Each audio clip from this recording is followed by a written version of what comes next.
boy didn't seem to know who the white no-face was, and only watched Xianle with a blank expression. Then the boy suddenly shouted. It turns out Xianle had grabbed onto his shoulders and unconsciously gripped them too tight. It wasn't until he shouted that Xianle came to and hurriedly released his hands. I'm sorry, he said. Hua Cheng spoke up in a low voice. You're tired. Go rest. As soon as he said those words, a small door on the side walls of the hall opened, and two dainty girls entered to take away the boy. He looked back at Xianle as he was led away. Xianle told him, Don't worry, I'll come find you again in a bit. After the boy was taken away, Hua Cheng turned to Xianle. Sit down and relax, and don't see him for now. If you have any questions for him, I have my ways of prying open his lips. Prying open his lips sounded rather horrifying, and Xianle hurriedly replied, No, that's all right. If he couldn't say anything, then let it go. We'll take this slowly. Hua Cheng sat down next to Xianle. What are your plans for the boy? Xianle, looking exhausted, gave the question some thought. I think I'll keep him by my side and bring him along with me first. He's a ghost, not a human, Hua Cheng said. Why don't you leave him here in the ghost city? I have no trouble feeding another mouth. Xianle watched him and said earnestly, San Lang, truly, thank you. But, he sighed, I want to bring him along, not just for the purpose of raising him. The ghost city certainly belonged to Hua Cheng. If he was willing to protect the boy, then no one could harm him, and he wouldn't go hungry. But other than that, the most important thing for the boy was more so guidance, to help him organize his mind and speech so that he could look and behave normally. The ghost city was a bustling place, chaotic and wild, not ideal for counseling. Other than himself, Xianle couldn't think of anyone else who would have the patience to undertake this task. Xianle replied slowly, I'm already immensely grateful that you found him for me. I can't trouble you further with the aftermath. Hua Cheng appeared to disagree, but he didn't push any more. He said plainly, It's really no trouble. When you're here, if you need anything, then just let me know, and you're free to go wherever you want. Suddenly, Xianle noticed the scimitar on Hua Cheng's waist had changed. Xianle looked down, and his curiosity was instantly piqued. Turns out that there was a silver eye crafted upon the hilt of the scimitar. The pattern of the eye was formed by a few rough silver strokes. Although simple, it looked mythical, as if alive. He didn't see it at first, because the eye was closed into a thin line. But just then, the eye fluttered open and revealed a crimson, gem-like eyeball. Within the socket, it twirled once. Hua Cheng noticed it too and spoke up solemnly. Gurga, I need to leave for a bit. I'll be right back. An alarm? Xianle asked. Could it be that Lord Windmaster and Chan Chou showed their true selves here in the ghost city? Xianle rose too. I'll come with you. Hua Cheng gently pushed him back down. Don't worry, it's not His Highness Tai Hua. Gurga, just sit here. There's no need for you to come. Since Hua Cheng made this clear, Xianle couldn't keep insisting on going along. Hua Cheng turned and left the main hall, waving as he walked away. The beaded curtain parted automatically as he approached, and after he exited, the beaded curtain let itself down, clacking, its sound crisp and clear. Xianle relaxed a bit on the black, jaded divan and thought about the bandaged boy. recalling that he was scared of strangers and emotionally unstable. Xianle couldn't sit still and rose again, determined to go and see the boy. He passed through the small door that the girls had left from and came to a small garden. The vermilion corridor cutting across the garden was empty of life. Xianle was still wondering which way he should go when suddenly a black shadow flashed by. It was the silhouette of that waning moon officer. Xianle recalled the cursed shackle on the officer's wrist. It had been on his mind. He was about to call out to him when that silhouette disappeared. The way he behaved was like he was afraid to be discovered, so Xianle closed his mouth and soundlessly followed him.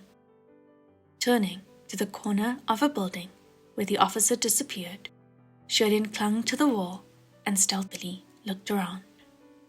That youth moved swiftly and was constantly on the lookout around him, extremely cautious and indeed afraid to be found. That waning moon officer was one of Sun Lung's subordinates and working under him in his territory. So why all the sneaking around? The more Xianle thought, the more he was suspicious that the officer possessed malintent, so he hid himself and followed. The masked officer made a number of turns through the hallways. Xianle followed closely, within 50 steps behind, holding his breath and watching closely. Finally, they rounded a corner and came to a long hallway. And at the end of the hallway was a set of large, beautifully decorated doors. Still following behind, Xianle thought, if he turns around now, there won't be anywhere to hide. But, just as the thought crossed his mind, the waning moon officer stopped and turned his head. The moment he stopped, Xianle was alert and extended his arm in a hurry. Ruya flew out and wrapped itself around the wooden beam overhead, pulling Xianle up to the ceiling, where he clung onto the beam. The officer didn't see anyone behind him and didn't think to look up, so he turned around again and continued on his path. Xianle, on the other hand, didn't dare to let himself down so soon. He stayed put on the ceiling, silently inching forward. He thought that he rather resembled a gecko. Good thing the other party didn't go far and stopped before that set of doors. Xianle stopped too to observe. In front of this door, there was a statue of a woman, wily and beautiful. But of course, from Xianle's angle, he only saw a circular head and a shallow, round jaded plate in her hands. The masked youth didn't move from where he stood and didn't move to open the door. Instead, he turned to the woman's statue and raised a hand, tossing something into the jaded plate. The clacking sound was crisp. Dice, Xianle thought to himself. It was a sound that he'd heard too many times today, and not one that he'd forget for a long time. It was the sound of dice hitting the bottom of a gambling cup. Just as he suspected, when the masked youth removed his hand and Xianle looked, it was indeed 2 dice in the jaded plate, both revealing 6 dots. After tossing the dice, the masked youth removed them from the plate and put them away before opening the door. The door wasn't even locked. When he entered through the doors and closed them behind him, Xianle didn't hear sounds of locks activating either. After waiting a moment, Xianle gently lowered himself to the ground, quietly as a piece of paper, and crossed his arms to examine the set of doors. This building didn't seem that big, and whatever that waning moon officer was doing inside should make noise. Yet after he closed the doors behind him, there were no more sounds coming from within. Xianle contemplated and then raised a hand to push. As he suspected, after pushing open the door, there was nothing and no one inside, only a small table and 2 chairs. It appeared to be only a normal and luxurious bedchamber. By the looks of the setup, there was no possibility of there being a hidden path. Xuelian closed the door and looked to the woman's statue. He moved his gaze to the jaded plate in her hands. No doubt, the mechanism lay in that jaded plate and the dice. So the building is still locked, Xuelian thought, not with physical locks, but with magical locks. To open this lock, there needs to be a key or a password.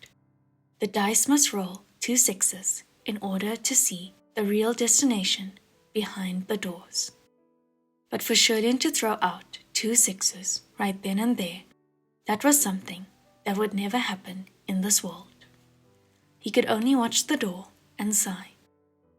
He paced in front of the doors, his eyes glued on them, but still turned around to leave in the end. After walking for a bit, he stopped abruptly.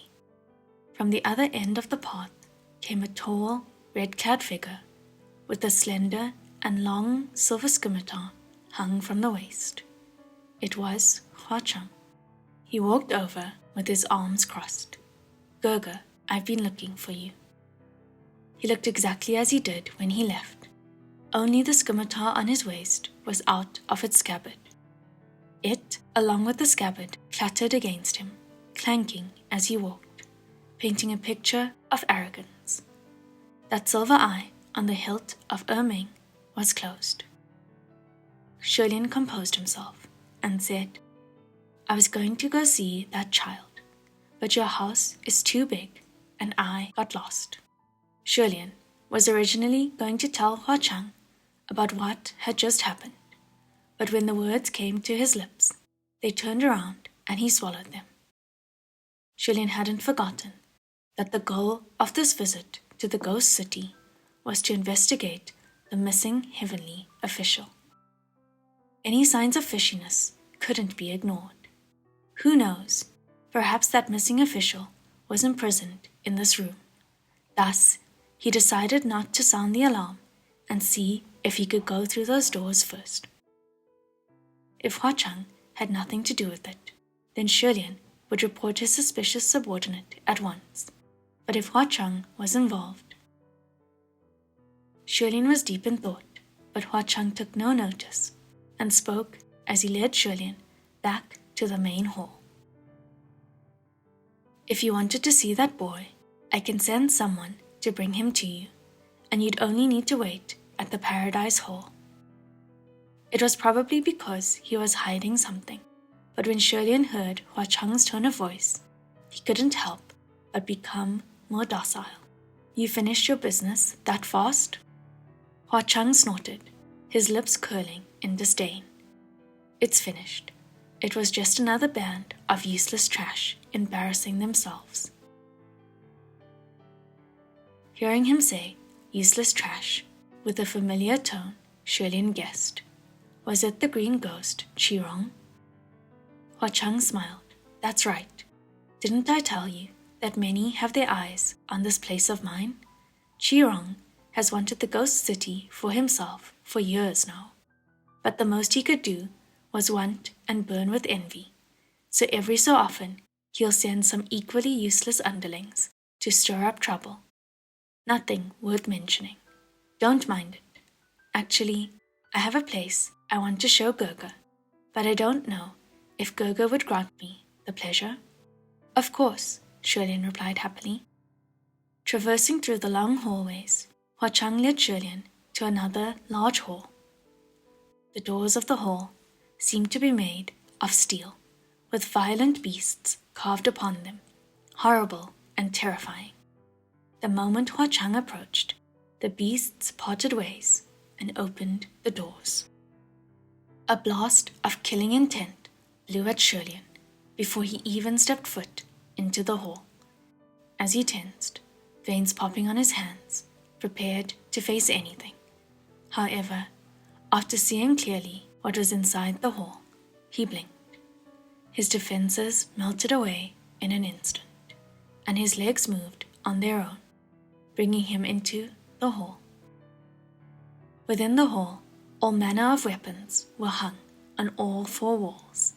There were scimitars, swords, spears, shields, whips, axes. It was an armory. Anyone, as long as they were a man, when situated in an armory such as this, surrounded by all kinds of weaponry, would feel as if they were in heaven, and their blood would boil with excitement. Xianle was no exception. His eyes were wide and his face lit. The last time he had shown such excitement was in Junwu's armory. Although his face remained schooled, his heart was already battering in his chest, and his speech stammered, May I touch? Hua Cheng smiled, as you like. Xianle's hands instantly flew out to feel the many treasures hung on the walls, caressing them as if drunken. All of these, are masterpieces. The sword is splendid. It must be a sight to behold on the battlefield. This one too. Wait, and that saber. Hua Cheng was leaning on the wall near the door, watching Xianle's face go red with thrill and obsession. Gurgur, what do you think? Xianle was examining each piece so intently that he was reluctant to turn his head around. What do I think? Do you like it? Hua Cheng asked. I do, Xianle replied. Do you really like it? Hua Cheng asked again. I really do, Xianle exclaimed. Hua Cheng seemed to have snickered, but Xianle didn't notice.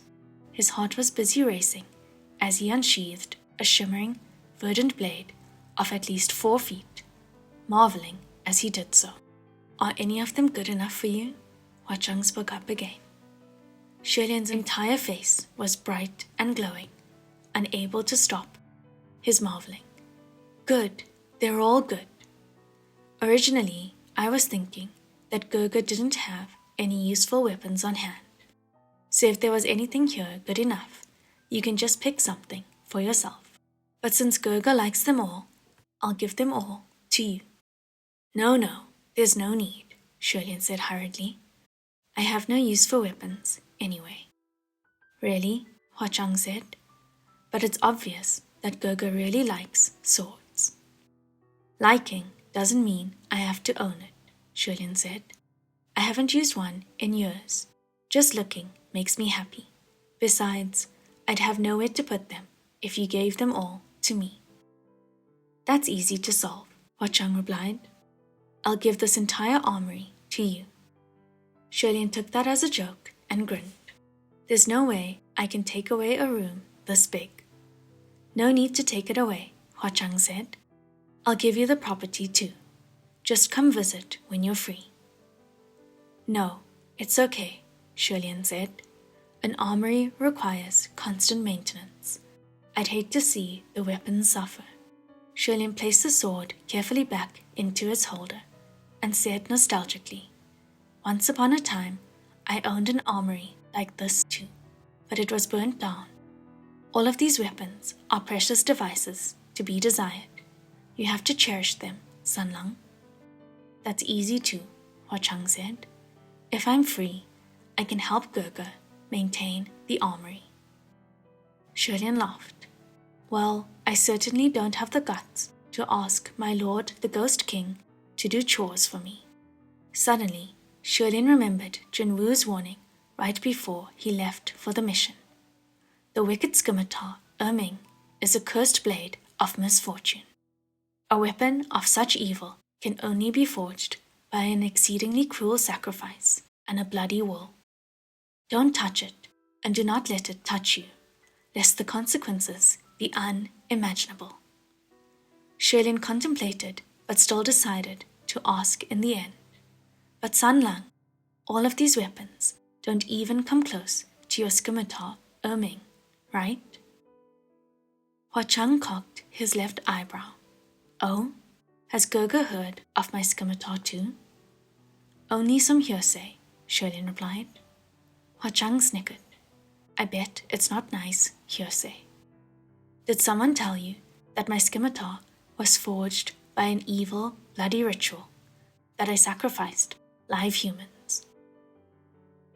Sharp as always, Shirlin responded. Not too horrible. Everyone has their own bad rumors, but not everyone would believe them. I don't know if I might have the honor of seeing the legendary scimitar, Erming. You've actually already seen it, Gerger, Hua Cheng said. He took a few steps closer to Shirlin and said in a low voice, Look, Gerger, this is Erming. The eye upon the scimitar, which hung at his waist, twirled in Shirlin's direction.